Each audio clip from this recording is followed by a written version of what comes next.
कभी सोचा है कि गांव के सरपंच चुनाव में एक कैंडिडेट आखिर कितना पैसा खर्च कर सकता है? देखिए, ये एक ऐसा सवाल है जो हमारे लोकल डेमोक्रेसी की कह सकते हैं नींव है। पर इसके जो नियम कायदे हैं ना, वो अक्सर एक उलझी हुई पहेली जैसे लगते हैं। तो चलिए आज मिलकर इसी पहेली को सुलझाते हैं और सरपंच चुनाव में खर्च के नियमों को एक एक करके समझते हैं। तो सीधा सीधा सवाल यही है, आखिर एक उम्मीदवार चुनाव प्रचार पर कितना पैसा लगा सकता है? क्या इसकी कोई लिमिट है भी, या फिर ये सब बस पैसों का खेल है और डेमोक्रेसी बस देखती रहती है? और मजे की बात पता है क्या है? इसका कोई एक सीधा साधा जवाब है ही नहीं। मतलब ये जो लिमिट है ना, वो हर राज्य, हर पंचायत के लिए बिल्कुल अलग हो सकती है। तो चलिए इस दिलचस्प पहेली की तह तक चलते हैं और पता लगाते हैं कि असल में माजरा क्या है। तो सबसे पहले यही समझते हैं कि आखिर ये चुनावी खर्च वाली पहेली इतनी उलझी हुई क्यों है। मतलब वो कौन सी बातें हैं जिनके आधार पर ये सारे नियम कानून तय होते हैं। तो देखो, सबसे पहले तो ये समझना जरूरी है कि चुनावी खर्च आखिर है क्या।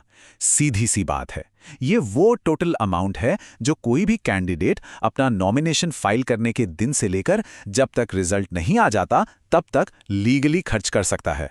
और हां, इसमें सब कुछ आता है, पोस्टर, बैनर, गाड़ियों का खर्चा, यहां तक कि कार्यकर्ताओं का चाय पानी भी, हर एक छोटा बड़ा हिसाब।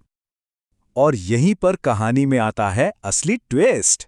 ये जो खर्च की लिमिट है ना, इसे सेंटर तय नहीं करता। जी नहीं, भारत के हर राज्य के अपने अलग अलग नियम हैं। और यही बात इस पूरे मामले को और भी ज्यादा कह सकते हैं कॉम्प्लिकेटेड और मजेदार बना देती है। अब जरा इन आंकड़ों को देखिए। राज्यों के बीच का फर्क देखकर आप भी हैरान हो जाएंगे। एक तरफ तेलंगाना, जहां 5,000 से ज्यादा आबादी वाली पंचायत के लिए कैंडिडेट 2.5 लाख रुपए तक खर्च कर सकता है। वहीं दूसरी तरफ उत्तर प्रदेश में ये लिमिट 1.25 लाख है। और बिहार का पुराना नियम तो देखिए, सिर्फ 10,000 रुपए। मतलब सोचिए जरा, एक ही देश में इतना बड़ा अंतर क्यों? क्या वजह हो सकती है इसके पीछे? तो निचोड़ ये है कि सुनी सुनाई बातों पर या इंटरनेट पर मिली आधी अधूरी जानकारी पर भरोसा बिल्कुल मत कीजिए।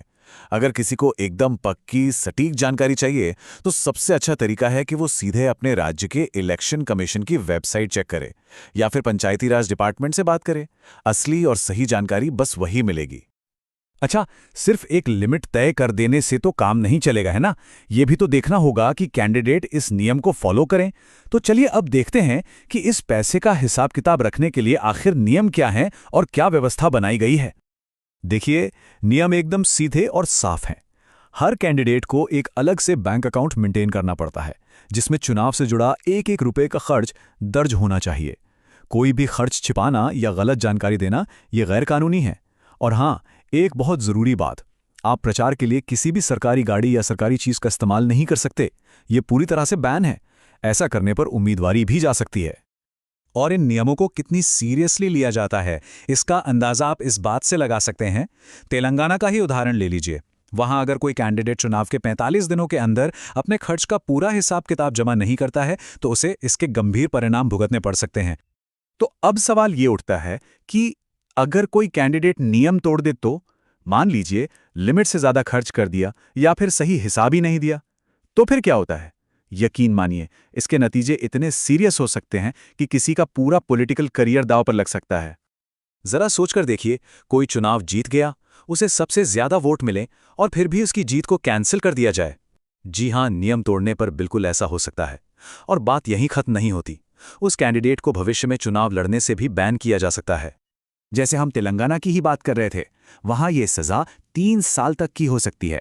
3 साल! सोचिए, एक छोटी सी गलती या फिर जानबूझकर किया गया एक फ्रॉड किसी के पॉलिटिकल करियर से पूरे 3 साल गायब कर सकता है।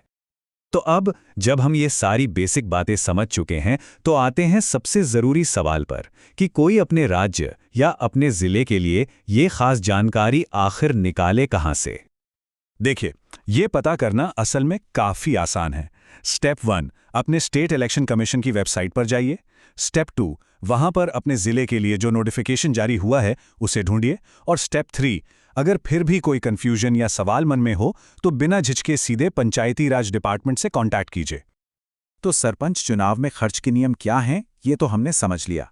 लेकिन आखिर में एक बहुत बड़ा सवाल खड़ा होता है कि कागज पर बने ये इतने सख्त नियम क्या जमीनी हकीकत में हमारे गांव के लोकतंत्र को वाकई फेयर बना पाते हैं? या फिर पैसों का खेल आज भी पर्दे के पीछे से ही सब कुछ कंट्रोल कर रहा है? ये एक ऐसा सवाल है जिस पर हम सबको सोचने की जरूरत है।